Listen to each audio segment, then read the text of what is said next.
শ্রাবণ মাস, এই একটি শব্দেই লুকিয়ে আছে আধ্যাত্মিক শুদ্ধতার এক গভীর বার্তা।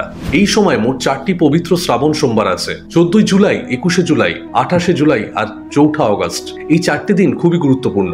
যদি মন থেকে শিব ঠাকুরের ব্রত পালন করেন আর শুদ্ধভাবে শিবলিঙ্গে অভিষেক করেন, তাহলেই জীবনে পরিবর্তন আসতে শুরু করবে। কি দিলে কি ফল হয় সেটা একটু সহজ করে জেনে নিই। দুধ দিয়ে অভিষেক করলে মন শান্ত হয়, দুশ্চিন্তা দূর হয়, মানসিক চাপ কমে। দুধের সঙ্গে চিনি মিশিয়ে দিলে পারিবারিক সম্পর্ক মজবুত হয়, বিবাহিত জীবনে সুখ আসে।